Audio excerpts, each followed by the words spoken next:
Bună ziua, astăzi o să vă arăt două modele de capcană. Ne trebuie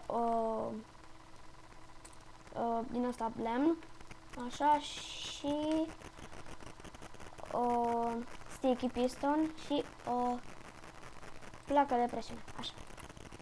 Pentru prima,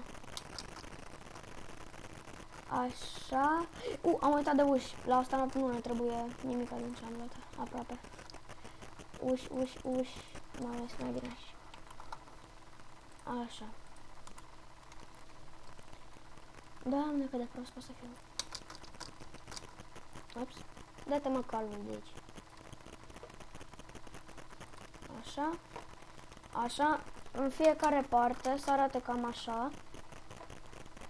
Da? Și aici să spargem așa și să mai rămână numai una sus. Și să punem o placă de presiune și să închidă. Vezi? Și rămâi aici blocat. Fain.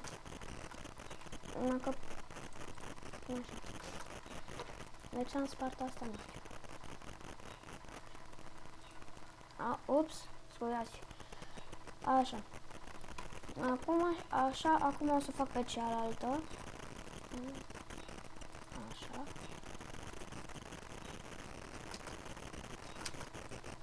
Una, două, trei. Aici ne trebuie asta sticky piston. Să punem aproape pe fiecare colț, numai în mijloc să rămână. Să punem asta și asta se ridică. Ok.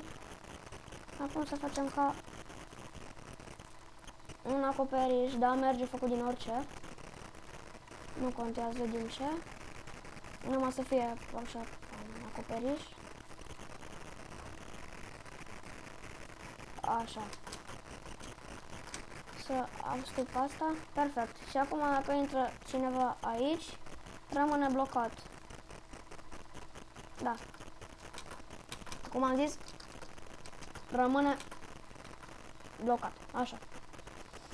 Ok. Asta e pentru astăzi și să nu uitați să dați un like și subscribe. Salut!